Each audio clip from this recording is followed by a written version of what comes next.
Hello दोस्तों, आप सभी को मेरा प्रणाम। जय श्री कृष्णा, जय जय राम। प्रस्तुत है अहोई व्रत कथा। यह व्रत कार्तिक लगते ही अष्टमी को किया जाता है। जिस वार की दीपावली होती है, अहोई आठी भी उसी वार की पड़ती है। इस व्रत को वे स्त्रियां ही करती हैं जिनके संतान होती हैं। विधि: बच्चों की माँ दिन भर व्रत रखे, सायंकाल दीवार पर अष्टकोष्ठक की अहोई की पुतली रंग भरकर बनाए। उस पुतली के पास सेई तथा सेई के बच्चों का चित्र भी बनाए या छपी हुई अहोई अष्टमी का चित्र मंगलवार दीवार पर लगाए तथा उसका पूजन कर सूर्यास्त के बाद अर्थात तारे निकलने पर अहोई माता की पूजा करने से पहले पृथ्वी को पवित्र करके चौक पूर कर एक लोटा जल भरकर एक पटरे पर कलश की भांति रखकर पूजा करें। अहोई माता का पूजन करके माताएं कहानी सुने। पूजा के लिए माताएं पहले से एक चांदी की अहोई बनाएं जिसे स्याऊ कहते हैं और उसमें चांदी के 2 दाने मोती डलवा लें। जिस प्रकार गले के हार में पेंडल लगा होता है उसी की तरह चांदी की अहोई डलवा लें और डोरे में चांदी के दाने डलवा लें। फिर अहोई की रोली, चावल, दूध व भात से पूजा करें। जल से भरे लोटे पर सतिया बना लें। एक कटोरी में हलवा तथा रुपए बायना निकाल कर रख लें और 7 दाने गेहूं के लेकर कहानी सुने। कहानी सुनने के बाद अहोई स्याऊ की माला गले में पहन लें। जो बायना निकाल कर रखा था उसे सासू जी के पांव लगाकर आदर पूर्वक उन्हें दे दे। इसके बाद चंद्रमा को अर्घ्य देकर स्वयं भोजन करें। दीपावली के बाद किसी शुभ दिन अहोई को गले से उतारकर उसका गुड़ में भोग लगाए और जल के छींटे देकर मस्तक झुकाकर रख दे। जितने बेटे हैं उतनी बार तथा जितने बेटों का विवाह हो गया हो उतनी बार चांदी के 2-2 दाने अहोई में डालते जाएं। ऐसा करने से अहोई माता प्रसन्न हो बच्चों की दीर्घायु करके घर में नित नए मंगल करती रहती हैं। इस दिन पंडितों को पेठा दान करने से शुभ फल की प्राप्ति होती है। अहोई का उज्जमन: जिस स्त्री को बेटा हुआ हो अथवा बेटे का विवाह हुआ हो तो उसे अहोई माता का उज्जमन करना चाहिए। एक थाली में 7-7 पूरियां रखकर उन पर थोड़ा थोड़ा हलवा रखें। इसके साथ ही एक साड़ी ब्लाउज उस पर सामर्थ्यानुसार रुपए रखकर थाली के चारों ओर हाथ फेरकर श्रद्धा पूर्वक सासू जी के पांव लगवाकर वह सभी सामान सासू जी को दे दे। तिल तथा रुपए सासू जी अपने पास रख ले तथा हलवा पूरी का बायना बांट दे। बहन बेटी के यहाँ भी बायना भेजना चाहिए।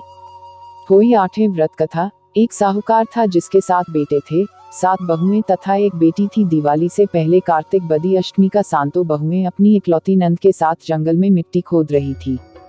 वही स्याहू सेई की मांद थी। मिट्टी खोदते समय नंद के हाथ से सेई का बच्चा मर गया। स्याहू माता बोली कि मैं तेरी कोख बांधूंगी। तब नंद अपनी 7 भाभियों से बोली कि तुमसे से मेरे बदले कोख बंधवाने से इनकार कर दिया, परंतु छोटी भाभी सोचने लगी कि यदि मैं कोख नहीं बंधवाऊंगी तो सासू नाराज होगी। ऐसा विचार कर नंद के बदले में छोटी भाभी ने अपनी कोख बंधवा ली। इसके बाद जब उससे जो लड़का होता तो 7 दिन बाद मर जाता। एक दिन उसने पंडित का बुलाकर पूछा, मेरी संतान 7वें दिन क्यों मर जाती है?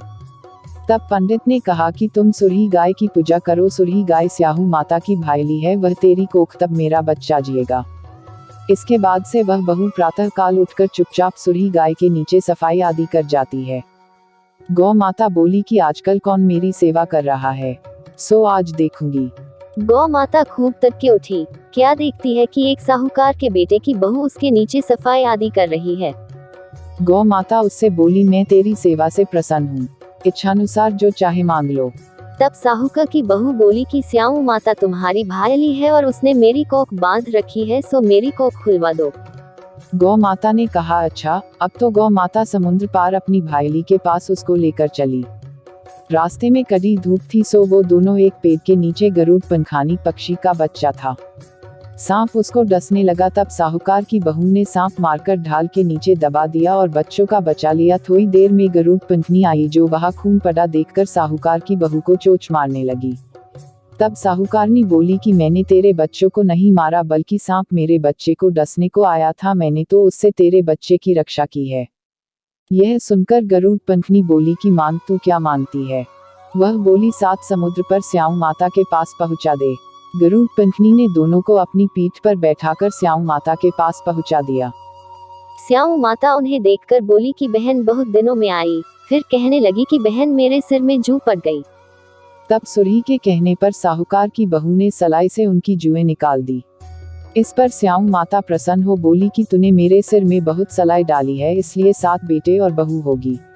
वह बोली, मेरे तो एक भी बेटा नहीं है, 7 बेटा कहाँ से होगे? स्याऊ माता बोली, वचन दिया, वचन से फिरूं तो धोबी कुंड पर कनकरी होऊं। जब साहूकार की बहू बोली मेरी कोख तो तुम्हारे पास बंद पड़ी है, यह सुनकर स्याऊ माता बोली कि तूने मुझे बहुत ठग लिया। मैं तेरी कोख खोलती जो नहीं, परंतु अब खोलनी पड़ेगी। जा, तेरे घर तुझे 7 बेटे और 7 बहुएं मिलेगी, तू जाकर उजमन करियो, 7 अहोई बनाकर 7 कढ़ाई करियो। वह लौटकर घर आई तो देखा 7 बेटे 7 बहुएं बैठी है। वह खुश हो गई।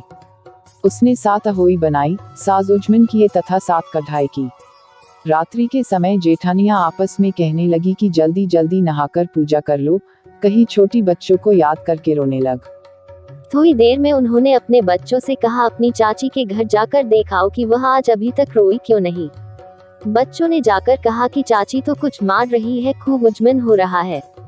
यह सुनते ही जेठानियों दौड़ी दौड़ी उसके घर आई और जाकर कहने लगी कि तूने कोख कैसे छुड़ाई। वह बोली तुमने तो कोख बधाई नहीं, सो मैंने कोख खोल दी है। स्याऊ माता ने कृपा करके मेरी कोख खोली, उसी प्रकार हमारी भी खोलियो। कहने वाले तथा सुनने वाले की तथा सब परिवार की कोख खोलियो। धन्यवाद आप सभी का। आपका दिन सुखमय हो। ओम साई राम।